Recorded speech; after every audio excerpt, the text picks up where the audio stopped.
Hello and welcome to a brand new episode of Look Forward. I'm your host, Jay. I'm here with my co-host, Brad. RICO.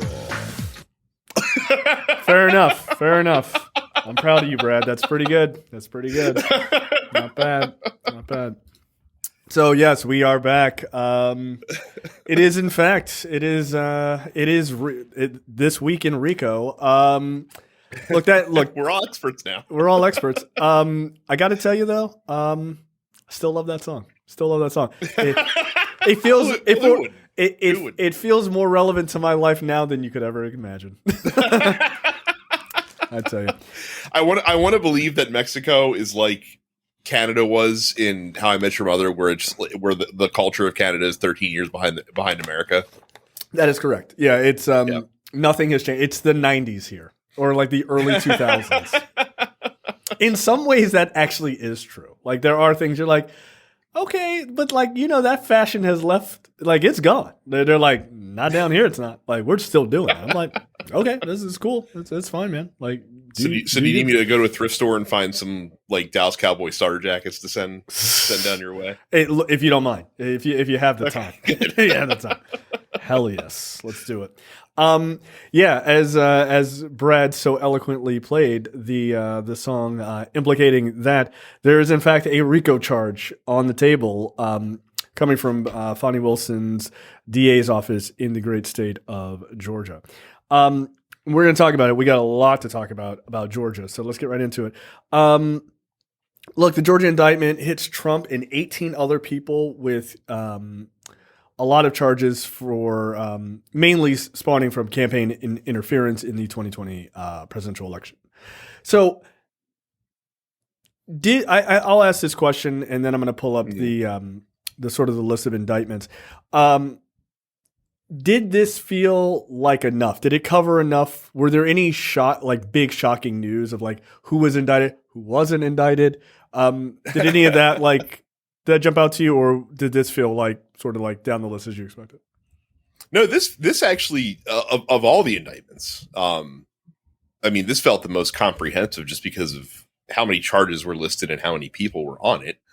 And besides that, there's 41 unindicted co-conspirators mentioned in these charging documents, which means that there could still be yet more indictments to come, pursuant to the Georgia case. Probably, I would imagine, probably not a ton of like big names in those 41 unindicted co-conspirators. I would imagine it's a lot more of like the fake electors and a lot of Georgia state folks that helped further things along. So this one, so the Georgia case, so obviously like the January 6th case is like the most like the biggest charges, right? Like the Jack Smith January 6th case is number one. This is probably number two, just because it's so absolutely like there's so much evidence and it's so overt. And it kind of ties into the January 6th deal. And then I would say like the documents case is number three, and it's only that high because of, again, there's just so much evidence to point to his guilt in that instance. But yeah, it's pretty great. I love it, especially if it's later in the summer. It's pretty fucking awesome. It's also pretty cool, just because it leads to potentially hilarious timing with the first Republican presidential debate next week. Yeah, they got that shit in perfectly.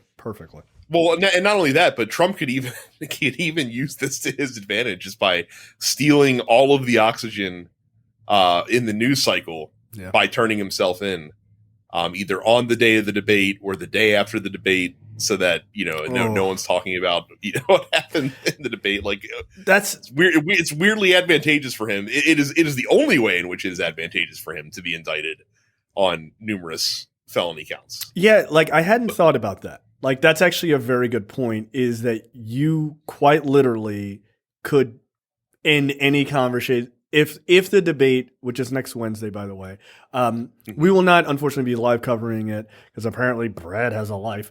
But what an asshole. But we will have a show late in the week so that our show will be after the debate. So we'll have our thoughts on it.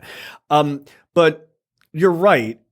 If that debate turns out to be like, oh shit, Donald Trump got dunked on, blah, blah, blah, blah, because he's not going, by the way, or he seems to be implicating or sort of teeing up that he's not going to go. I think he's outright said that he's not going, and I don't think anyone's expecting him to show up. Yeah. I mean, apparently he's going to do a Tucker Carlson interview instead, which is weird because Tucker Carlson is not a person on TV, right? Like... No, I mean quite literally. Like he's not. He's literally a person who has a show on a social media platform. You are correct. And like people are like, oh, this is going to be a popular show on social media. Nobody cares. Like here's the thing: TV is really important to these guys. And the second they're not on TV, their careers are dead. Like they're dead. Bill O'Reilly was the biggest thing fucking on Fox until he wasn't, and then it was like, who the fuck is Bill O'Reilly? He's doing his show out of his garage or whatever. Nobody cares or watches it. Same with Tucker Carlson. Sycophants watch it, but it doesn't get picked up and talked about and stuff. It just doesn't. Nobody cares. Yeah. So, yeah, you're right. If that, for some reason, that debate goes really well for somebody on that stage, Vivek or DeSantis, not likely, or Christie, who I think is probably going to have the night, if that's my guess. And by the way, Brad told you, like, dude, he told you, and we'll talk about it. He was 100% right. But we'll get to that. If somebody has a good night or that Trump has a bad night because that person has a good night and slamming him, you're right. He could just turn himself in the next day and be like, we're not talking about anything. Like, knock it off. Shit, you're right. If he turns himself in that day, it still eats up all of the oxygen. But I think the day after the debate is a hell of a move. And if he turns himself in that day, he guarantees that the first couple questions of the debate are about him, and he's not even going to be there. Like it's kind of stupid how everybody is just going to kind of walk into this brick wall. Like the candidates are going to walk into it, the moderators are going to walk into it. Like they're just going to put it up on a tee. When in reality, because this dude's not there, like if this was a legit presidential debate, you wouldn't really talk about him except insofar as like, this is why he fucked up when he was the president for 4 years, and this is why you should elect me instead of him. Yeah, like he's gonna be the central figure in a sane world. Yeah, in a sane world, he wouldn't be the focus of attention in a Republican primary debate because of outside stuff going on. But this is not a sane world. No, it's not. It's gonna suck for Republicans. It's gonna be entertaining as fuck for us. I'm gonna say you love to see it. Yeah. No, I do. I enjoy watching these guys flail and run directly into a brick wall, as you said. But it will be interesting, right? Because DeSantis, and I don't want to stick too much on this because I want to get back to the indictments, but DeSantis is running third now at like latest pollings in the Republican primary, and Vivek is running number 2.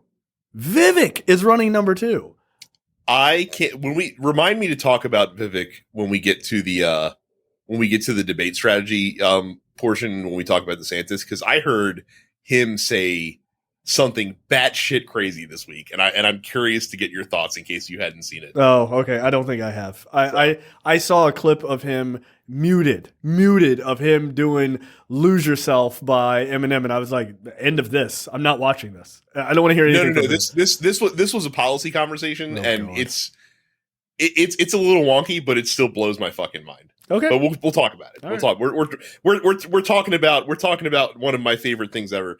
So a couple other highlights from this indictment. You know me, I love irony when it happens in real life, and let me just fucking tell you the irony of seeing fucking Rudolph Giuliani's name on an indictment on the same thing with a RICO case. I love it. I love it. I did like his response. Rudy's response. He got so bad. He was like, "This is not what a RICO case is for," and they're like, "Yes, it is." Like, no, dude. In the state of Georgia, it is. Yeah, and apparently, I gotta give Chris Hayes his credit, because he was talking to lawyers in Georgia about like their RICO laws, because there's like they require a bit less.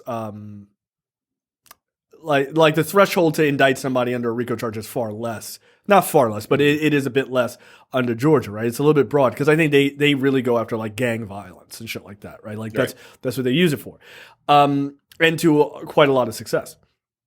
What's interesting is even Hayes was like, I mean, it doesn't seem like exactly fair, is it? Like this, like this seems kind of fucked up. Like, there's definitely some constitutional issues here.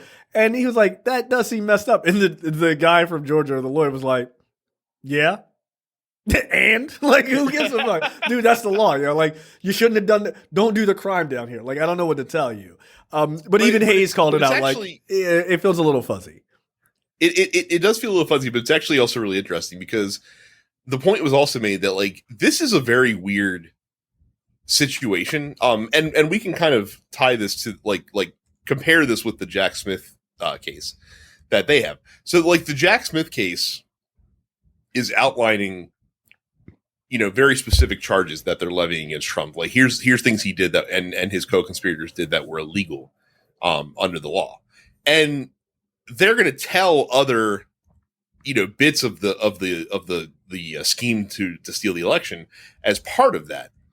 But that's going to be to inform these other charges, like whether Trump is guilty or innocent weighs on how well they can prove that he committed these specific crimes. Right. Kind of the advantage that you have and the beauty of a RICO charge for something like this is that everything that they did, no matter how mundane and whether the actual act that they performed, is legal or not, is in furtherance of this criminal conspiracy. Exactly. And that's where RICO is, in and of itself is kind of fuzzy, but we talked about, the possibility of levying a RICO statute against him, several months ago. Mm-hmm. And for something like this, it almost kind of is something you need to do if you have the ability to do it, because what are the crimes being committed? Their phone calls, their threats, their their backroom deals, their things of that nature. Yeah, like it's interesting, right? Because how we think about crimes is I do X, that is the crime, and then like we move on, right? And like you get convicted or you get indicted and convicted, yada yada. But this idea, it's funny that the idea of what's happening seems to be like quite foreign to like conservatives. They're like, no, but like how are these things connected? Like, like they're freaking out because it's this RICO charge, right? But in reality, you should totally understand it because you are steeped in the idea of conspiracy.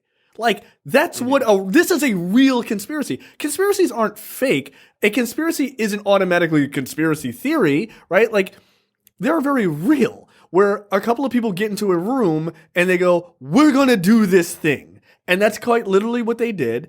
And they farmed out little bits and pieces of the plan to other people who may or may not have known about all of the plan, but they knew about one part. And the way the RICO charge works is to bring all of those charges, or grab everybody, because you don't want to try to go after somebody for making a phone call, but you want to go after and say they made a phone call in furtherance to push for fake electors and blah, blah, blah, blah, blah, blah, blah, blah, blah, blah. Boom, that's where you get to Trump, and that's where you get this sort of tentacle, like a Hydra type of thing, right? That's the whole point of it, is that you should understand it because you guys are always like, but then Hillary Clinton talked to this person, and like, yeah. Like, those things aren't real. This is a real version of that. So don't be shocked. Yeah. It's happening. And again, there's massive amounts of evidence. If you were making the argument of like the fake electors is not like that's not a big deal, I don't understand how you can't think it's a big deal. They literally tried to push people until they referred to themselves as fake electors in emails and in text messages. Well, we got to get the fake electors together so we can blah blah blah. They know they're not real. Those people should get rolled up along with Trump and everybody else and Mark Meadows and all these other guys, because they are in furtherance of the ultimate conspiracy, which is to steal the election from Joe Biden and give it to Donald Trump. And they're scrambling because like the initial reaction to this in conservative media, let's just say they don't have their fucking the good bullets in the gun to kind of defend against this. Like the famous one that's going around is Jeanine Pirro out here saying like that there's some appreciable huge difference between I want you to find me 11,000 more votes and I need you to find me 11,000 more votes. So we're when it's coming from the fucking president. Right. Will someone rid me of this, meddlesome priest, yeah. Right? Like, come on, guys. Well, I didn't say to kill him. I just said, well, maybe. Like, dude, Trump is a lot of things, but he is a criminal through and through. Like, even the most basic drug dealer knows, man, you don't hold the drugs and the money. You set up a system so one person takes the money and then another guy has the drugs. Like, this shit is not hard. It's not hard to Except he does, because again, everyone knows the part where he's talking to, I think it's Raffensperger. Yeah, it's Raffensperger. And asking for the votes. Everyone forgets the part that comes after that, where he says, if you don't do this, it could be very bad for you. Yeah. Like a vague threat. Not implicit as to what he's referring to, but just, hey, this will be bad if you don't do this. It'll be bad for you. Yeah, it's not that vague. Like, it's not that vague, man. Like, I'd be ashamed if something happened in your shop. Like, like maybe somebody will come in and break your legs. It'd be a shame. It'd be a real shame. But look, this is not a small deal. I know it's not a small deal because I know Mark Meadows, who's trying to get his case moved to the federal court. He's like, I got to get the fuck out of here. This is crazy. Well, a lot of them are going to try to do this, and the rumor is that Trump is going to as well. Here's what's interesting to me. So it doesn't make a difference. It doesn't really make a difference. No, it doesn't. And when everyone saw this, they're like, oh, like that's going to suck. It's going to take away from the Georgia prosecutors. No. If they go to federal court, the only difference is it moves to a different courthouse. It gets overseen by a federal prosecutor, and it has a broader federal jury. No, it's got or not federal prosecutor, federal judge. A federal judge. Yeah, Fonnie Wilson is still the prosecutor. Right, and that was the point I was going to make. Is that the same prosecutors are still going to be trying the case? If they're still convicted of a Georgia state crime, which means that there's no presidential pardon power. And also, fun fact that I did not know, because that was another thing I worried about. I was like, well, even if he gets convicted, like Brian Kemp could, in theory, pardon him. No. Nope. Apparently, in Georgia, the governor does not have unilateral pardon power. Or pardon power, not pardon powder. They have a bipartisan pardon committee, who is the arbiter on whether pardons are handed out or not. And let's add a little extra sauce to that. You still have to serve, I believe it's 1/3 of your. Oh no, or not even. It's not even that. Or you can't. 5 years? No, it's not even that. You can't apply for a pardon until 5 years after your sentence has been served. After the full sentence has been served. So I guess you'll do that from heaven? I don't know. Heaven, huh? That's an ambitious request. I mean, I assume it's heaven. I mean, none of it's real, so who cares? It's all you're all in a box. Now the downside of this is that the RICO statutes in Georgia carry a minimum 5-year sentence. But that doesn't require jail. So like it is possible that Trump could be convicted and be sentenced for at least 5 years, but he could also technically get probation from the judge based on who the judge is. Right. Which, by the way, when it comes to trying to circumvent democracy and he's the former president, that's not acceptable to me. Like that's just fundamentally not acceptable. He has to look. I'm not even mad if you put him in like a rich guy prison. Like, I get it, right? Like, look, in my dream, it would be San Quentin or some shit like that, a local Georgia prison, right? With gang members and Gen Pop, right? Let that hair grow out. Let's see what's going on 2 weeks after he gets in there, right? I'd be fine with that. That would obviously be if I had my druthers. That's what I would love. However, I am well aware that that's not going to happen. So if you're like, he's got to go to a rich guy prison where they have steaks for dinner, that's fine. Is he in there? Cool. Does he have access to social media? No. Does he have access to call anybody and just talk to anybody? No. Good. Everything's got to be run through a system? Great. That's what I want. Just put him away. Guess what? He ain't gonna survive for 5 years. What, he gonna be fed vegetables? He can't handle that. Like, he's not used to that. He's gonna die. So, yeah, just put him away. I don't care if it's fancy pants prison where he gets to golf and play tennis every day. Don't give a shit. Go to jail. It's fine. It's still jail, dude. And people still, even when they're in those places, they still would rather be home. And that's all I want. Yeah. But being at Mar-a-Lago for 5 years where he's tweeting out or truthing all the time, absolutely not. Absolutely not. No, I'm not trying to hear that shit. I want that dude in prison. If it can't be hardcore prison, again, I wish it was. If it can't be, it's okay. But you got to go to rich guy prison. And that's okay. I just don't want to see or hear him anymore. Yeah. I don't want anyone to have access to him unless you're unless you're some sort of close family member. I don't want to hear any he's tweeting and then someone else is tweeting it for him. I don't want any of that. I want to hear nothing from that dude. Nothing. Die in prison. His sons would do that. Ivanka wouldn't even go visit him, I don't think, in prison. She'd be like, finally. Except to hand off those divorce papers. Melania, you mean? Oh, that's what I meant. Yes. Yeah. Sorry, Freudian slip. Yeah, you did. I mean, ironically, until you said the divorce papers, it totally worked.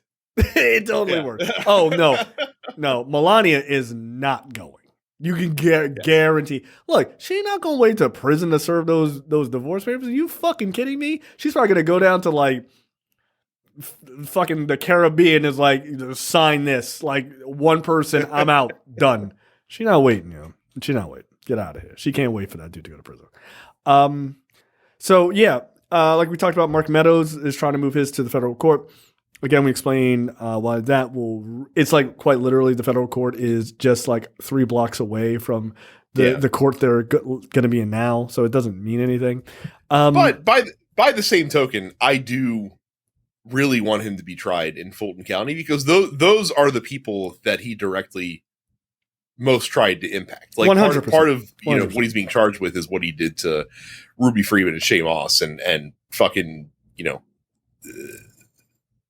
excoriating them in the media, right? And all of his fucking cronies, and for nothing, as Rudy Giuliani admitted several weeks ago, they knew it was bullshit, and they still fucking did that shit. So fuck you. Again, this guy admitted to lying. He admitted to lying, and then people were like, "Nah, that was a real case." Your guy was like, "Nah, it was bullshit," and his answer was, "Yeah, it wasn't true, but it didn't hurt them." Yeah, they had people trying to kill, threatening to kill them. They had to literally fucking move their home, quit their job. Yeah, but for Rudy Giuliani, it doesn't matter because who gives a fuck? The guy's a dirtbag, man. Another one. He should die in prison. Also, speaking of Mark Meadows was caught offering money to speed up election interference in this case. So apparently, Mark Meadows is accused of offering financial assistance to state investigators doing signature matching if they moved faster so as to finish by January 6th of that year. So he was pushing for a signature matching, which involves looking at absentee ballots, which need to have a signature on the envelopes, in an effort to see if any of those were improperly filled out. Now, here's the thing. Fundamentally, I don't have a problem with wanting to make sure that these absentee ballots are filled out properly, right? So they can be counted. Mm-hmm. However, this is a signal to me how full of shit they were. They are hunting for ballots to push out. Not that there was people voting illegally or dead people. No, they're literally trying to get legal voters on technicalities. That should tell you that they didn't really have some major conspiracy, proven conspiracy about fake people or fake ballots, or they didn't have any of that. They were just hey, can you look and see if maybe 5 of them are wrong? We just toss them and then they can make a big hay out of it. That's what they were trying to do. So they didn't actually have any information. They were just fishing. That's a fishing expedition. And I'm not saying you shouldn't look at those things. Again, you should, but they're fishing. And just asking for that is not the crime, but when you offer to give them money to kind of speed up the process, that's where, because then it looks like your campaign is leading on, leaning on the other folks. My other favorite bit, by the way, in this story is that apparently, like, because Meadows been so like low to the ground for the last several weeks, all of Trump's like close allies think that he's flipped. So like when they talk about him in text messages, they use like a rat emoji. Yeah, I heard that. Fuck that guy. The guy's like, dude, I'm on the team. They're like, yeah, are you?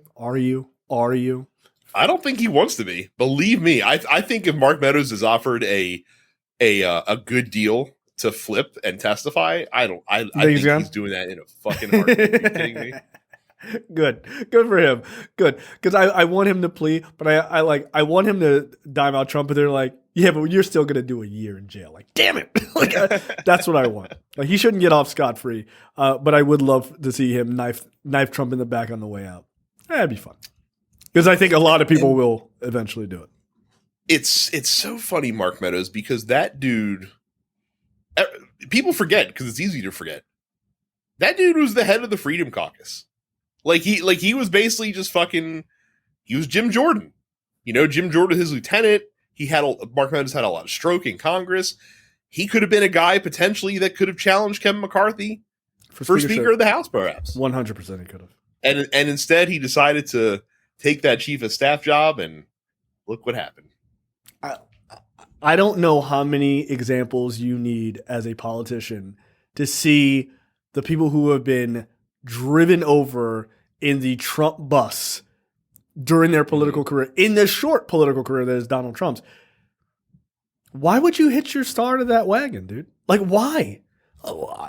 He's destroyed a lot of people, but it'll be different. Like, it will not. Like, it will not. Like, it's not going to be different. You're going to get screwed, man. You're going to get screwed. Look, I love it. It's great for us, but I just don't understand as, like, an adult with eyes. Like, how are you not, like, oh, yeah, remember his lawyer got fucked? And that other guy? Remember his campaign manager went to prison? Right. Like, why do you keep joining up? Like, it's dumb. Well, maybe he'll pardon me. Dude, you better hope so. You better hope so. He wins. Yeah, so it's a pretty big roll of the dice there, buddy. Yeah, hope that doesn't come up snake eyes for you. Right. It's like coups only go two ways, man. You perform a coup, it's successful, you become president, yay! And all the terrible things that come behind that, right? All the people you kill that you disagree with and everything else, or push out of Congress, or push out of the government, or you lose the coup and it's not successful. Then they just hang you in the town square. Like that. Those are the only two options. And in America, they're not necessarily going to do that. They're just going to throw you in prison. Okay. I mean, all you guys are like 60 plus, man. Like, you ready for prison? Even rich guy prison, still prison, man. Fuck that. It's true. Next up, this is a great story. Roger Stone, who is a very weird dude in a lot of ways, but also, as Chris Hayes said last night, definitely not a guy with the weirdest, creepiest affect you've ever heard.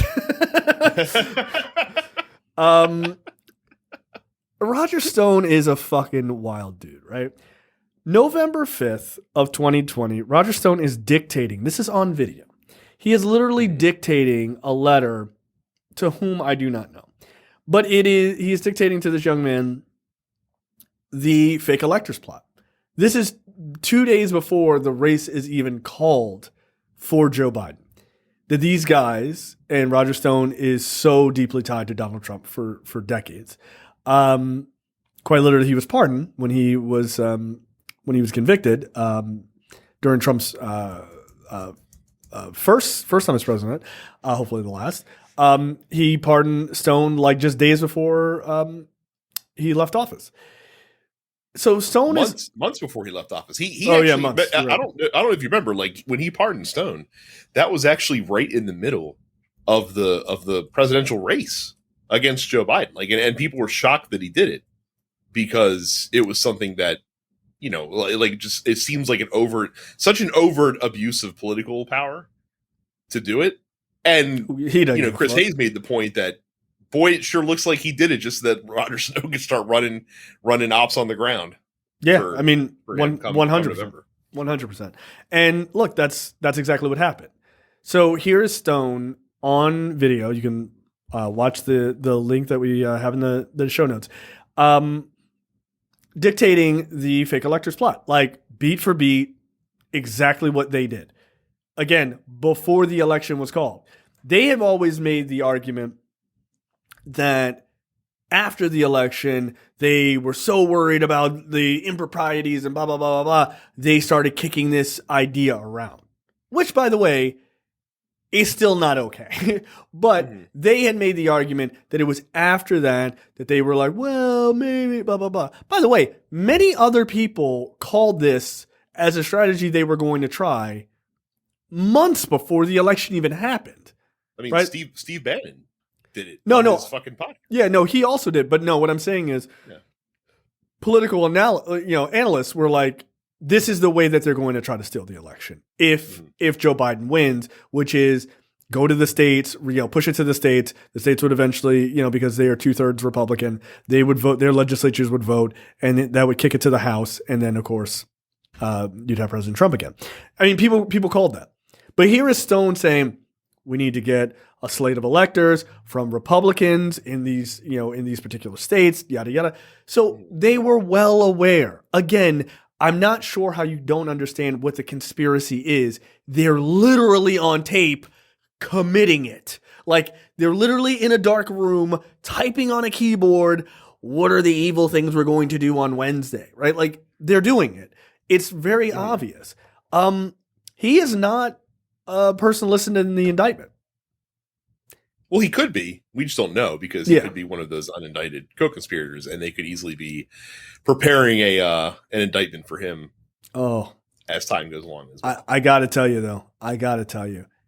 If he gets indicted and convicted in Georgia and he can't get pardoned and that guy rots for the rest of his fucking life in a Georgia prison, I will be so happy. Holy shit. That sounds awesome. Then also, Boris Epstein is also on that list, who is very much tied to like Sinclair Broadcasting. Oh, I'd like to see him go to jail too. He's a fucking piece of shit. He doesn't give a shit about facts or reality. Also, I mean, he's a criminal, so good. Yep. Let's switch back quickly to the general indictment conversation for a sec. We didn't go through the list of the actual charges. Yes, please. Yeah. Just know that most of the people we're naming, they get a smattering of all of these, right? Like, the key is really hilarious. Go ahead. Yeah, there's not one person that's charged with everything. Like everyone, it's everyone's indictments are a bit like a Chinese menu. Like Donald Trump will have a number 1, a number 3. He'll have a 5 and a 6 and an 8 and a 9 and a 13. Like that's what Donald Trump orders today. 100%. So here are the list of charges. 1, violation of Georgia's RICO or racketeering, influence, and corruption, and Corrupt Organizations Act. Number 2, solicitation of violation of oath by public officer. Number 3, false statements in writings. Number 4, false statements in writings again. Number 5, solicitation of violation, blah, blah, blah, is the same one. Conspiracy to commit impersonating a public officer. Fake electors. That's what that one is. Forgery in the first degree. That's also fake electors because they wrote like fake letters saying that they were genuine electors. Conspiracy to commit forgery in the first degree. Well, I mean, it's more of the same. I think Isn't that's that kind of fucked up how the American so. criminal justice system can hit you for both doing the act and also planning to do the act simultaneously. Yeah, it's a little unfair, but in this case, I'll allow it. Influencing witnesses, conspiracy to commit election fraud. That's a big one. Conspiracy to commit computer theft, conspiracy to commit computer trespass. Like, there you go. They're hitting you twice. Like, you're stealing data, but you're also trespassing on this person's computer as you're stealing data. That was interesting because that was one that people didn't realize that people had, like, apparently members of his staff were actually given access to like the computer voting records and shit like that in Coffee County. Yeah. Right, which is fucking wild. Yeah. But okay. Yeah. Again, they often accuse Democrats of trying to get election data. Like they're quite literally doing it. They're like literally doing it. Oh no, it's different for us. Like, no, it's not. Like you guys are criminals. That is the funny thing, because like we like it this doesn't hurt in the eyes of the law, but it's I find it very frustrating when this shit happens, and then they run a poll, with Republican voters, and they're like, hey, like Trump's been indicted yet again. Like, how likely are you to vote for him now? And somehow the percentage either stays stagnant or increases. Like, and it's just like this guy rocks. Right. And it's just like, these people aren't that stupid to think. No, wait. Which people aren't that stupid? Most Republican voters. I cannot believe that they think that this is all a grand conspiracy against him. I really think that they're just like, yeah, he probably did it, but I really don't care. I think that's what better. It is. Yeah. Anything's better than Joe Biden. Yes, I think that's absolutely true. I think they know that he did it. They just don't give a shit. Yeah.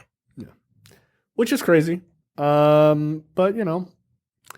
I wish I understood. And that's also something that's like that's the worry about the Florida case as well, because of because they're trying to move the case to a less blue part of the state, essentially, in federal court.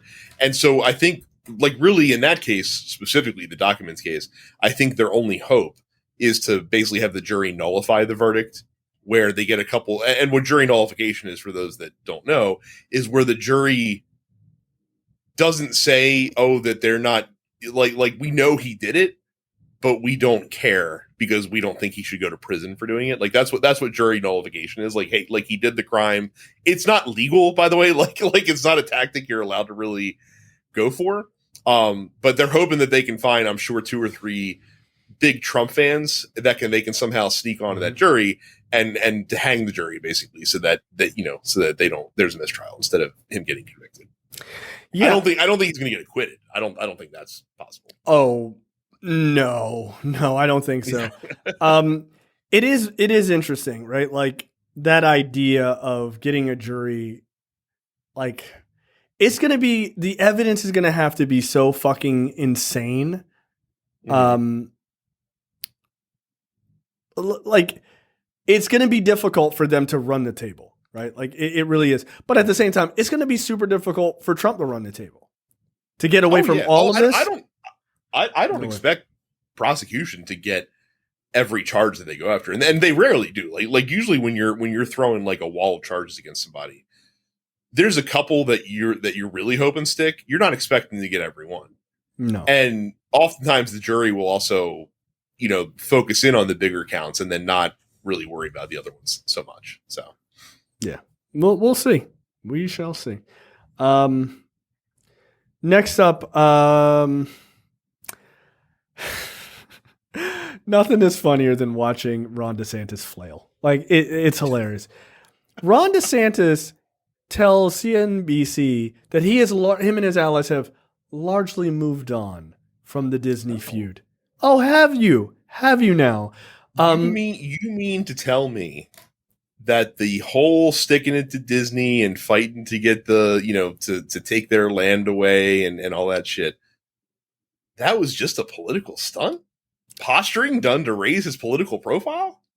Apparently. I can't believe it. I can't believe it. Brad, I am as shocked as you are. But Disney was like, no, we're done when we say we're done, bitch. Like, we're not done here. Like, have you not met us? We have Marvel money. We got all the money in the world to take this fight to you. And I love it because he's like, no, guys, I'm done. It's cool. It's cool now. Everybody's cool now. And Disney's like, nah, like absolutely not. You fucked with us. We're going to fuck with you. And we're going to try to break you before you get destroyed by Chris Christie next week. Anyway, let it be a good lesson to Republican politicians all over the world or well, really in this country. If you're gonna find and hit it a political punching bag, maybe don't try to make it like the biggest company in the country. Yeah, one of the biggest companies in the world. Like, what are you doing? And look, I know it's obvious everybody has some fundamental like business issues with Disney. Like, you should. Like, what the fuck? Like, don't be a corporate bootlicker, right? Like, I like those movies too, but like, fucking relax. Yeah, like, but they're a fucking juggernaut for a reason, dude. Like, oh, don't mess with the mouse. Yeah, that's kind of real. Like, that's kind of real. If you're going to go after Disney, you better have the fortitude and the money and the evidence to back it the fuck up. They have the best lawyers in the world, dude. You think they're going to let that guy beat them? No. I do appreciate again, irony is the theme of the show today. I do appreciate the irony of a big business hitting back at Republicans, considering Republicans bend over backward and go out of their way to make sure that businesses have as much power and are as unregulated as they possibly can be, to make sure that they have all the money that they could ever want to hand out to their shareholders. Yep. It's you built this. Not so fun when that money is spent to fuck with you. Yeah. But they built it, right? You built that infrastructure. You built the ability for them to fight back in the ways that they're going to. Like, you've made it that way. Well, like, you made your bed and now you're going to get fucked in it. Like, it is what it is. But don't try to run. Oh, well, I'm done. You're not done. They're not done. They're not done by damn sight. So it's interesting because basically he came out with that like bullshit statement. And Disney's like, yeah, that's cool. Disney has filed counterclaims, including a breach of contracts claim against the Board of Supervisors picked by Ron DeSantis to oversee Walt Disney's special tax district. The company seeks damages over the alleged breach, as well as a court order for the district to comply with the development contracts that are at the heart of the legal fight between Disney and DeSantis. Disney's request came in a 55-page filing denying the district's board's allegations in a state-level lawsuit against the entertainment giant. Disney's filing also puts forward 12 affirmative defenses against the board, including that it lacks standing for its claims. Yeah, but like, here's the thing. They actually have a legitimate argument that you just blew up their contract for no reason. Like, you just blew it up. And we all know why you blew it up, because they were like, hey man, like, it's cool to be gay. And they're only saying that because like they want more corporate money by putting a gay character in a fucking cartoon. Whatever. Who cares what their reason is, right? I mean, I care from like that's like, you don't actually give a fuck about this issue. But like, there's also like gay people who work at Disney, right? Like, they have gay employees. They have, like, they're craving corporate dick bags, granted, but at the same time, they're allowed to be like, hey man, like, it's cool to like not kick gay people while they're down. Like, that's an okay thing to say. And when they said that, you got, ironically, butthurt over it. And it's ridiculous. You got super upset about it. So then you attack them on something that had nothing to do with it. And now you're in breach of contract. Guess what Disney doesn't lose? Breach of contract lawsuits. Not going to lose that one. And it's obvious. We had a contract. You just broke it. Your Honor, could you please make them give us our money? Like, that's it. So not only are they going to save $1 billion by you now taking over that district, you're going to now have to pay for all of this shit in the contract originally. So now you have to do that. So you double lost. Congratulations. And people are like, Ron DeSantis is a genius politician in Florida. He's taking it to the man. No, he isn't. He sucks at this. Because instead, what you should have done is go, oh, Disney said that? Right. They employ like all of my state. I don't really give a fuck. But instead, you got all. Maybe I'll ease off of Disney and pick on this restaurant down the street from me that I could easily fucking crush under my 3-inch boot heel. Yes, because I'm super short. So. Well, new. Look, he's just goofing. New boot goofing.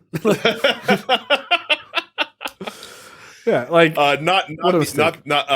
funnily enough, not the only story this week about Ron DeSantis' really poor political acumen. Let's get right into it. Yeah. This. Now, I want to lay the groundwork for this. Oh, you got to give me the Vivek story, right? No. The Vivek story can come after. I want to lay the groundwork for this story specifically. So, it is illegal for super PACs to directly communicate and strategize with their presidential candidates. Like the way that super PACs are supposed to work is that they're just there to generate a bunch of money that the campaign can then use to do what they have to do. So what you'll see sometimes with super PACs is they will publicly publish things on like their website or whatever, or they'll send out like press releases and to communicate with the candidates. Right. So you don't get busted for coordinating. That they're ever seeing.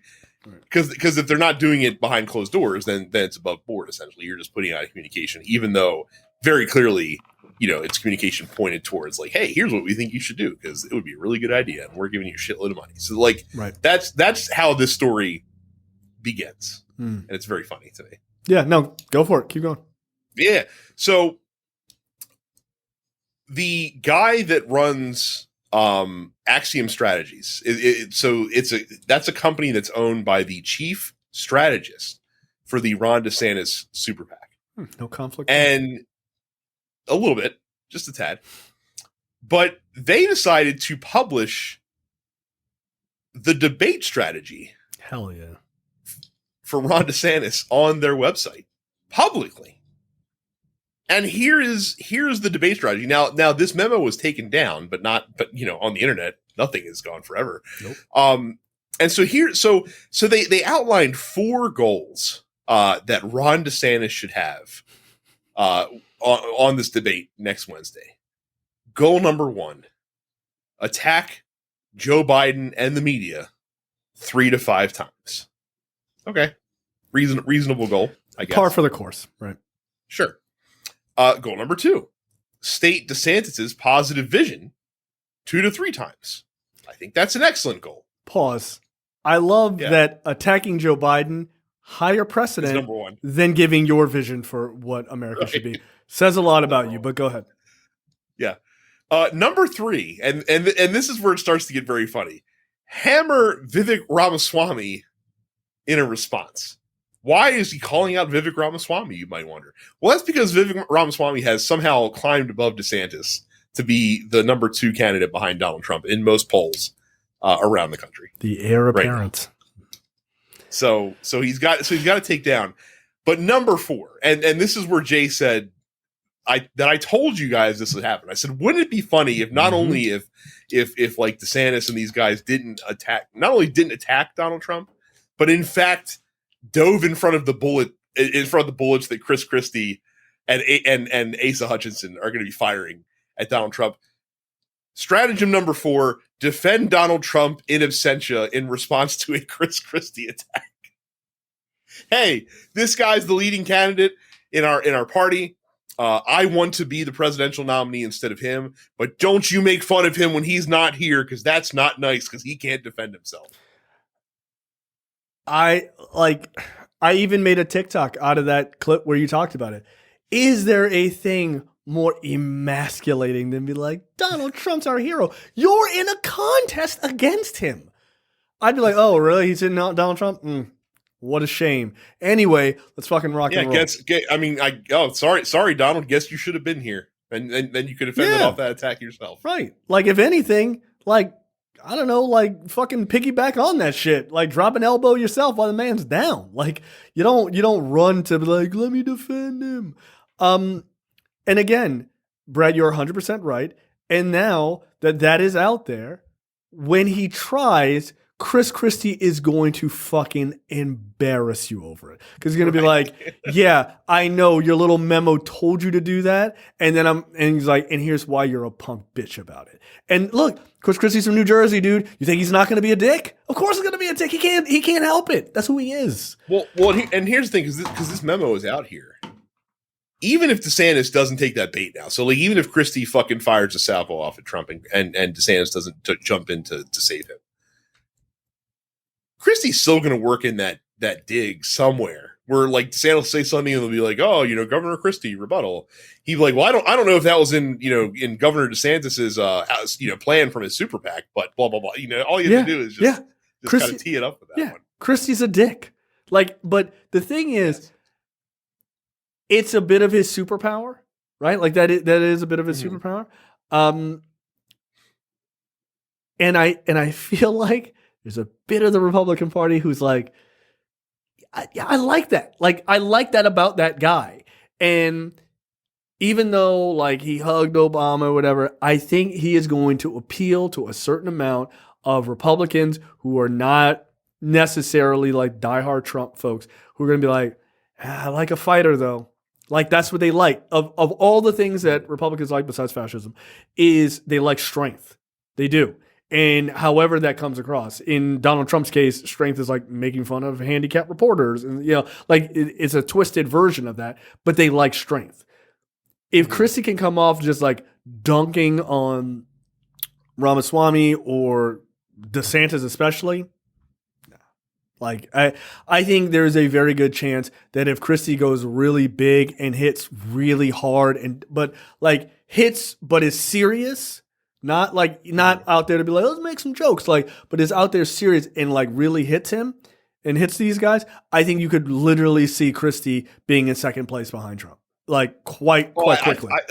I said it a couple weeks ago. I think he's poised to be the biggest winner out of this debate. Him and Ramaswamy are probably the two. Ramaswamy more so because he's going to be introduced to a lot of people who don't know him. Yes, for the first time. And if he presents himself well, then he could rock it up as well. But yeah, Christie is going to be the only one that's not fucking demurring to the other guy. Like even if I don't know if Mike Pence has actually bothered qualifying for the debate yet, but even if Mike Pence is there,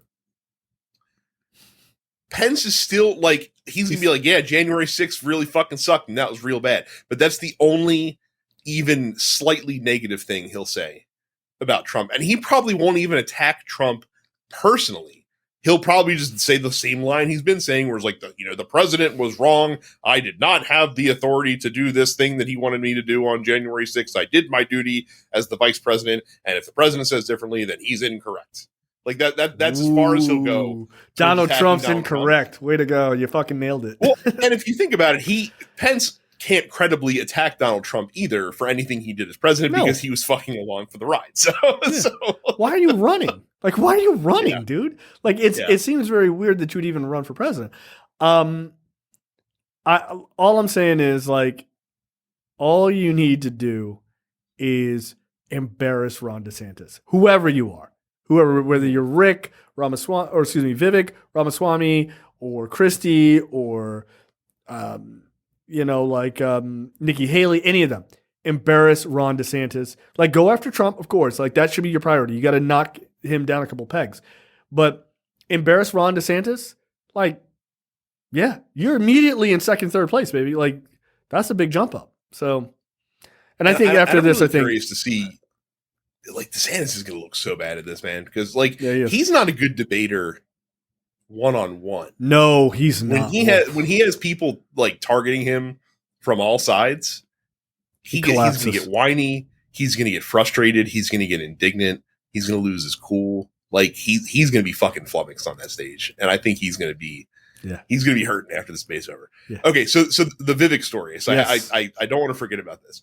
So Vivek Ramaswamy was on Hugh Hewitt, and I saw a clip from this because Hugh Hewitt was asking him, like, what are you going to do about China, right? And I think he specifically asked about Taiwan, like what would you do if China started to flex on Taiwan? I saw the headline, but I don't know the details. Okay, of this. Go ahead. Yeah, so basically Ramaswamy's plan to deal with China pursuant to Taiwan is to in the first 4 years of his presidency, his plan is to build the U.S. up to have superconductor independence, so that we don't have to get anything from China or Taiwan from like an electronic standpoint. Okay, and then after that, he doesn't give a shit what happens to Taiwan.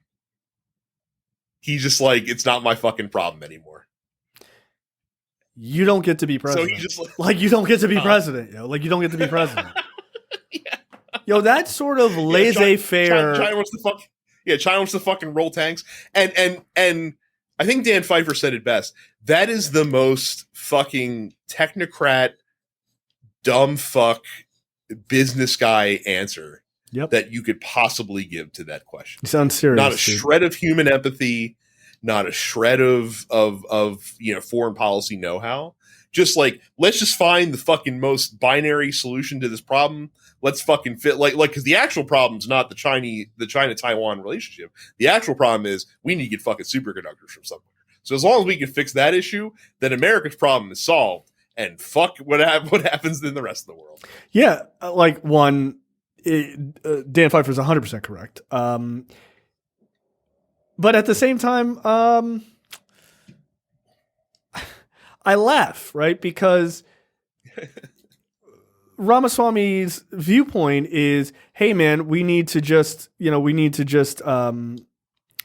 superconductors or semiconductors and all this other stuff, right? Who is the president who pushed to get that done? Was it Donald Trump? No, that's right. That's right. It was sleepy Joe Biden, who you guys complain about doing the shit that you would want to do. I mean, minus the not giving a fuck about human beings, that part, but the actual technocratic thing that you're talking about, and that's not the reason Joe Biden is doing it. Certainly not to just give away Taiwan to China, but it's ironic. Like, the best ideas that you can come up with, Democrats are already doing them. Mm-hmm. It's like, well, I'm coming up with this idea. Yeah, dude, we talked about that article with the semiconductor ramp up in the U.S. and around the world, thanks to Joe Biden, and basically blocking China from trying to start their own inferior market. We talked about that 6 months ago. Where the fuck was Vivek Ramaswamy? He was nowhere. He was fucking coming up with some bullshit let me rap on the campaign trail nonsense idea, right? These guys don't have any ideas worth a damn. They don't. They simply don't. They don't. And as an aside, I would think that we would learn the lesson after seeing Donald Trump of, hey, maybe a guy whose prime knowledge base is in the world of business and doesn't know fuck all about government shouldn't be the guy that is at the head of the government. It's probably not a great idea. I think we would have learned that lesson after fucking the Herbert Hoover presidency, but that was 8 years ago. So I can understand why we would have forgotten about it. No, I think 100 years ago. I think people they watch All in the Family and they think that they're singing about Herbert Hoover because everyone loved Herbert Hoover, not just the conservative white people in the suburbs. The dumb conservative whites. Oh my god, it's weird. You would business people president, and then a couple years into the presidency, the country goes through massive economic turmoil. Why does that keep happening? I wonder. Yeah, and when those moments happen and you need somebody who can understand the human side to these disastrous policies, they are woefully unprepared to deal with them. Mm-hmm. Because Vivek and Trump and Herbert Hoover, all cut from the same cloth, don't know jack shit about being a real person. They just don't, or giving a fuck about a real person. They're barely real people themselves, right? They just don't give a shit. And that is exactly right. That is a shitty tech bro answer. It doesn't take into any level of human thought process. It just but what about people being hurt? I don't give a shit about that. They don't care. They don't give a fuck. And that should be disqualifying for president. It should just be fundamentally disqualifying for president. That is a disqualifying answer to me. It is. It's just a disqualifying answer. It won't be, because the general voter in America could not give two shits about foreign policy. It is literally the least important thing, unless we're involved in an active war. That's the only time that foreign policy is given a fuck about. Well, in a presidential. Republicans care about foreign policy, in fairness. They really, really, really care about foreign policy when they like to use, but what about the money you gave to Ukraine, bro? That's all they do. That's all they do. oh, but we could have spent money on stuff here. Really? Because you guys are still fighting to make sure kids don't get free lunches in schools. Knock it the fuck off. But that's a fine debate to have. That kids can just starve. Yeah. But that's what. But you're worried about Ukraine. Before you bitch about the money going to Ukraine, first you tell me what you want to spend it on, and then we can have the discussion about whether or not it should be spent here or spent over there. Well, I think we should give it back to rich people. Well, then you're fucking you're opinion dumb. Matters not, my friend. Yeah, exactly. Or why don't we help the homeless here? Okay, you know how they have bills pushed up to help homeless people all the time? Yeah, they come from one party. You know who they get rejected by? One other party. Your party. Like, what the fuck are we talking about?